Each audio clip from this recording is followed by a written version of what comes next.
Megan.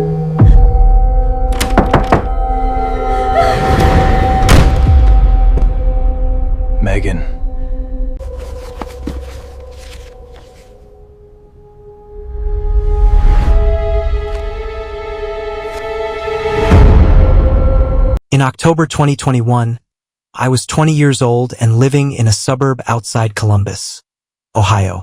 I was taking community college classes online and working part-time as a babysitter to help pay my rent. The family I babysat for lived in a quiet subdivision about 20 minutes outside the city.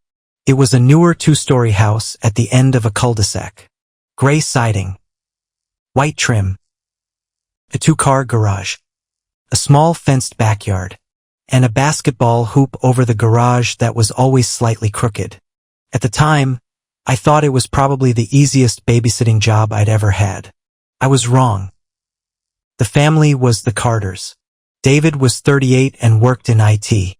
His wife, Lauren, was 36 and worked at a dental office.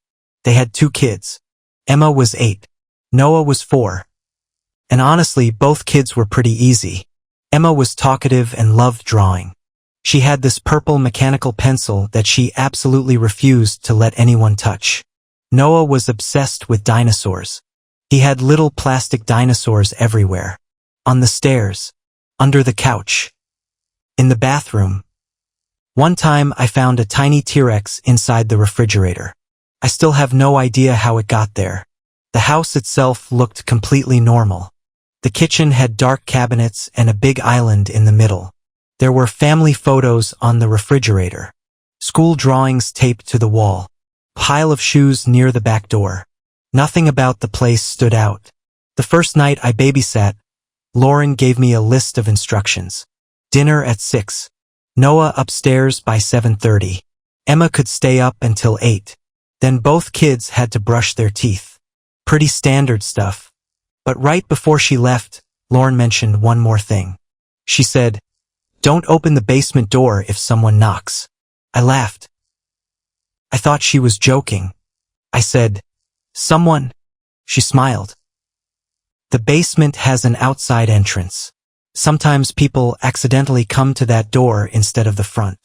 David was standing behind her. He said, "Just ignore it." Lauren looked at him. That's what I said. I remember thinking it was a weird rule, but not a scary one. People have strange rules about their houses. Maybe they'd had a package stolen. Maybe a neighbor had wandered into the backyard. Maybe the basement door didn't lock properly. I didn't ask. And that first night went perfectly. The kids ate dinner. Noah spilled juice on his shirt. Emma showed me her drawings. Then they went upstairs. I sat on the couch, watched Netflix, and waited for their parents to come home. They paid me $40. I thought I'd gotten lucky. Over the next few months, I became their regular babysitter. Every Tuesday, every Thursday, sometimes Saturday nights. I got to know the kids pretty well. Emma would usually finish her homework at the kitchen island. Noah would leave dinosaurs all over the floor. Lauren always left instructions on a yellow notepad. David usually came home first. Everything was predictable. And that's probably why I didn't take the little things seriously. The first strange thing happened in November. I was sitting on the couch with Emma. She was coloring. It was around 9:15 at night. Then I heard 3 knocks. Knock, knock, knock. They came from downstairs. I looked toward the basement hallway. Emma stopped coloring. I said, "What's wrong?" She shook her head. "Nothing." I stood up. "I'll check." Emma immediately grabbed my sleeve. "No." I laughed. "It's probably a pipe." She looked at me. "Mom says not to." That reminded me of Lauren's rule. So I sat back down. A few seconds later, there were 3 more knocks. Knock. Knock. Knock. I texted Lauren. I wrote, "Someone's knocking on the basement door." She didn't answer. I texted David. Nothing. Eventually, the knocking stopped. I forgot about it. At least I tried to. The next morning, Lauren asked me about it. She said, "Did you hear something last night?" I told her yes. I said, "3 knocks from the basement." She stared at me for a second. Then she smiled. She said, "Probably the pipes." I said, "That's what I figured." David walked into the kitchen. He heard us talking. He asked, "What's that?" Lauren said, "Basement door." David went quiet. Then he said, "Don't worry about it." That was the entire conversation. And because nothing else happened, I let it go. A few weeks later, I was babysitting again. The kids were watching Toy Story. At around 8:47, Emma paused the movie. She said, "Do you hear that?" I listened. First, I heard nothing. Then there was a soft scraping sound. It seemed to be coming from the hallway.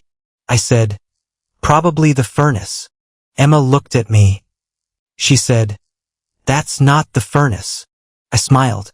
I said, "How do you know?" She lowered her voice. "Because he's upstairs." I didn't laugh this time. I asked, "Who's upstairs?" She pointed toward the ceiling. "The man." I stared at her. "What man?" She shrugged. "Mom says I'm not supposed to talk about him." I tried to keep my voice casual. I asked, "Did you see someone?" She said, "No." I asked, "Then how do you know he's there?" She didn't answer. A few seconds later, the scraping stopped. I went upstairs. I checked Emma's room. Nothing. I checked Noah's room. Nothing. I checked the bathroom. Nothing. Every window was locked. I came back downstairs. Emma was still sitting on the couch. I asked her again, "Who is the man?" She said, "He knows Dad." That didn't make sense. I figured she'd overheard something. Maybe David had talked about somebody from work. Maybe she'd seen a stranger outside. Maybe she was just trying to scare me. Kids do that.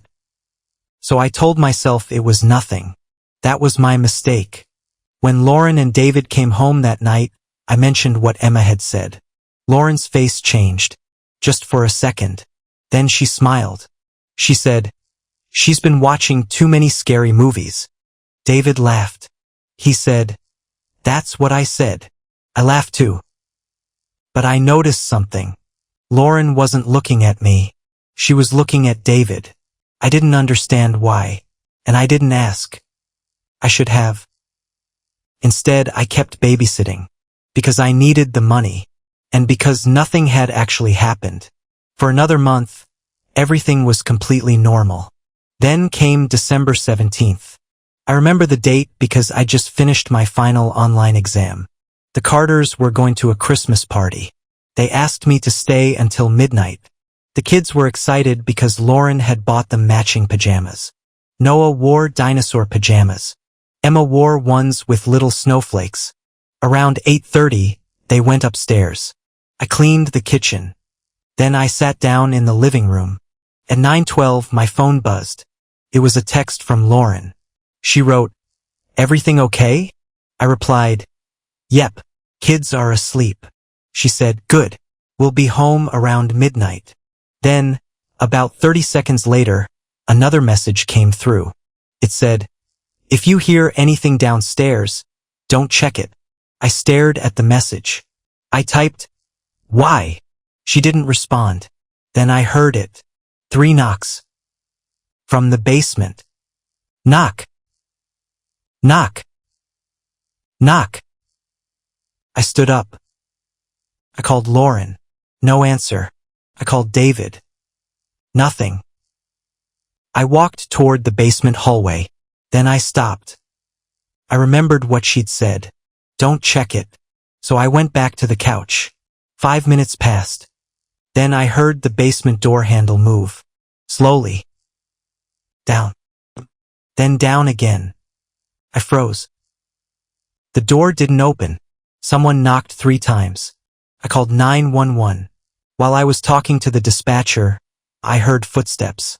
Not downstairs. Upstairs. I looked toward the staircase. Nothing. Then one floorboard creaked. I grabbed my phone and ran upstairs. I checked Emma's room. She was asleep. Noah was asleep.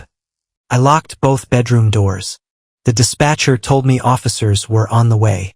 I whispered, "Someone's inside." Then I heard the basement door open. I couldn't see it from upstairs, but I heard the hinge. Then footsteps. Coming up. One step. Then another. Then another. And then silence. I grabbed the kids. We went into the bathroom. I locked the door. Noah woke up crying. Emma was already awake. She looked at me and whispered, "It's him." I whispered back, "Who?" She said, "The man." I told her to be quiet. We waited. Then the footsteps stopped outside the bathroom. Nobody moved. Then a man's voice said my name. "Megan." I stopped breathing. It was David. Exactly David's voice. Same tone. Same voice. Same little pause before my name. "Megan, open the door." For half a second I almost did. Then Emma grabbed my hand. She shook her head. She whispered, "That's not Dad." The voice came again. "Megan." I didn't answer. "Open the door." I called 911 again. The dispatcher asked if I could identify the person. I whispered, "No." Then the voice changed. It was Lauren. "Megan, it's me." I knew that voice. I'd heard it dozens of times. "Open the door, honey." I didn't move. Then came another voice. A child's voice. "Katie." I looked down. Noah was standing beside me. His eyes were wide. He hadn't said anything. The voice outside said, "Katie, open the door." I backed away from the door. The police arrived about 7 minutes later. I heard them shouting downstairs. "Police department." A door slammed. Then footsteps. Then silence. An officer came upstairs. He asked, "Are you Megan?" I nodded. He asked if everyone was okay. I said yes. He checked the hallway. Nobody was there. They searched the entire house. The basement. The garage. The attic. The backyard. Everything. Nothing. One officer asked me, "Did you actually see anybody?" I said no. He asked, "Did you hear someone?" I said yes. He looked at his partner. Then he looked at me. He said, "Could have been a neighbor." I stared at him. The person knew my name. He paused. Then asked, "How would they know that?" I said, "I don't know." He wrote something down. Before leaving, he told me to call if anything else happened. The parents arrived about 20 minutes later. Lauren was crying. David was furious. Not scared. Furious. He kept asking the officer what they'd found. The officer said nothing. David looked at me.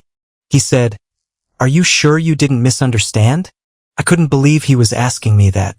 I said, "I heard someone." He said, "I know."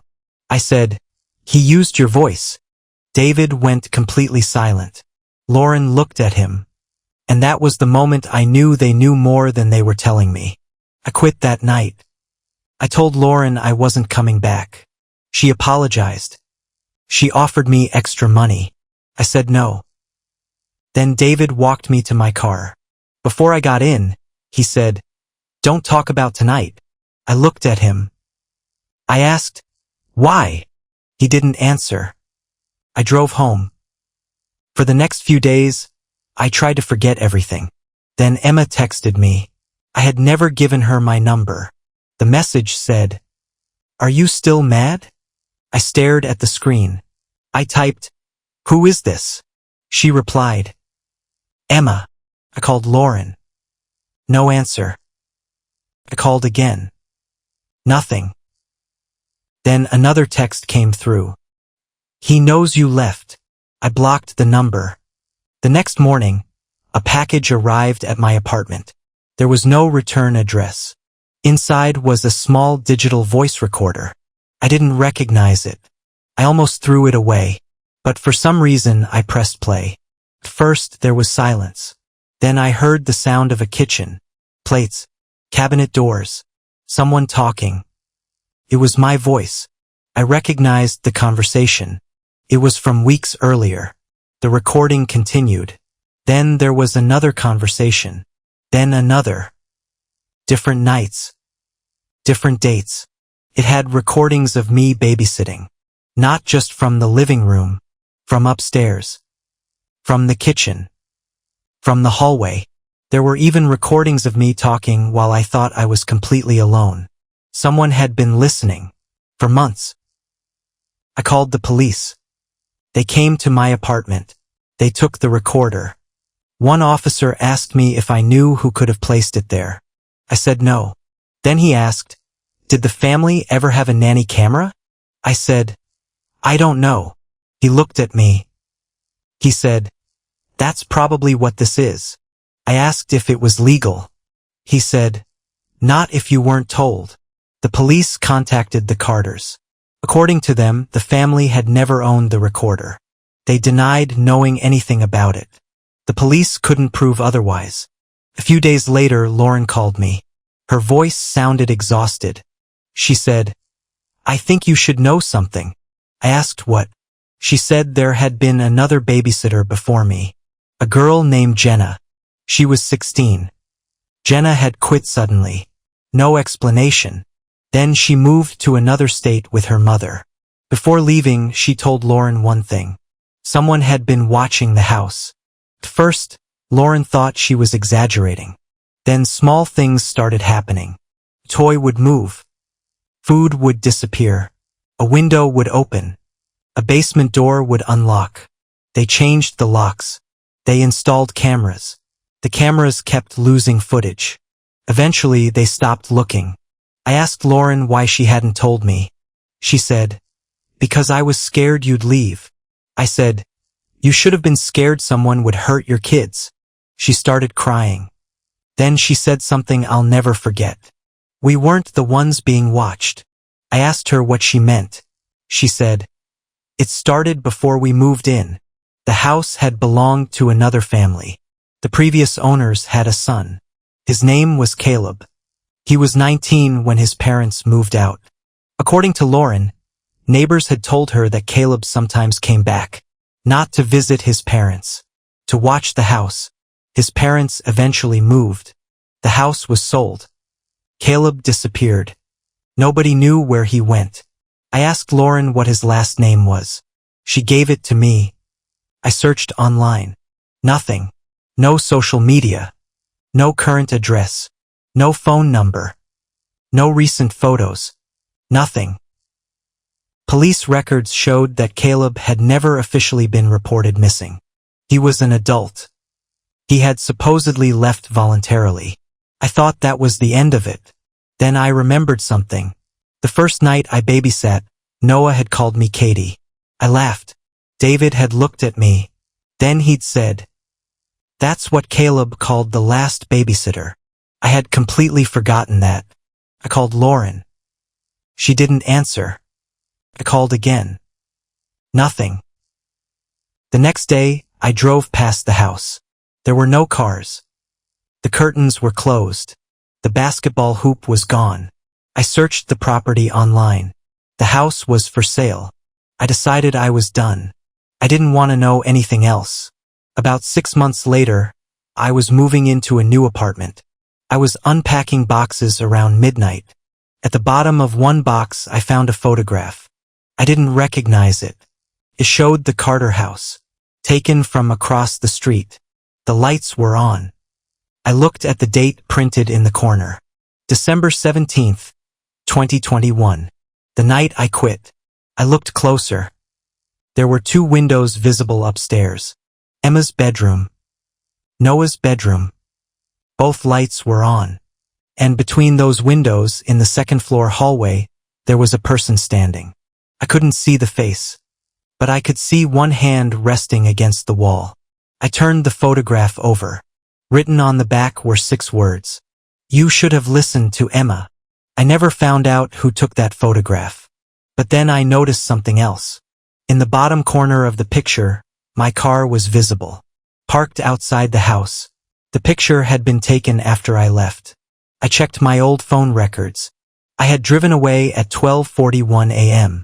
The photograph was timestamped 12:48. 7 minutes later, someone had been standing across the street watching the house. And they'd been watching me leave. I gave the photograph to the police. They kept it. Nothing came from it. The Carters eventually moved. The house was sold. I never heard from Lauren again. I don't know where David is. I don't know where Emma and Noah are. And I still don't know who was inside that house. Maybe Caleb was real. Maybe someone else was using his name. Maybe someone had been living in the basement. Maybe the voices were recordings. There are explanations for almost everything. That's what I told myself for years. Until something happened last year. I was babysitting my niece at my sister's apartment. She was 6 years old. It was around 10 at night. She was sitting at the kitchen table drawing. I was making popcorn. Everything was normal. Then she suddenly looked toward the hallway.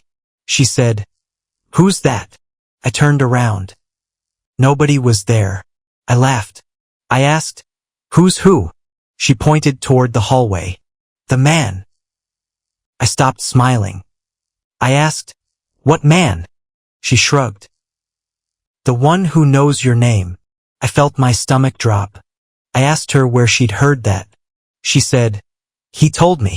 I checked the hallway. Nothing. I checked the front door. Locked. I checked the windows. Locked. Then I looked down at the drawing she'd been making. It was a picture of the apartment. There were 2 stick figures. Me, her, and a third figure standing outside the bedroom door. I asked her, "Did you draw this?" She nodded. I asked, "Who's that?" She looked at me like the answer was obvious. "The babysitter." I haven't babysat anyone since. I don't leave bedroom doors open at night anymore. And whenever I'm alone in a house, I check every room before I go to sleep. Because I still don't know what happened in that house. Maybe it was one person. Maybe it was several. Maybe the Carters knew exactly who was watching them. Or maybe they didn't. But there is one thing I still can't explain. How did whoever was watching that house know the nickname Noah had given me? I never told Lauren. I never told David. I never told the police. The only people who knew were me, Noah, Emma, and whoever was standing outside that bathroom door. And sometimes, when I'm alone at night, I still think about that voice. The voice that sounded exactly like David. The voice that sounded exactly like Lauren. The voice that sounded exactly like Noah.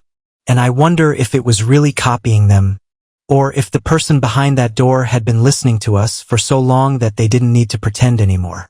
Because they already knew us. They knew our voices. They knew our names. They knew our routines. And maybe that's the part that scares me the most. Not that someone was inside the house, but that they may have been there long before I ever walked through the front door.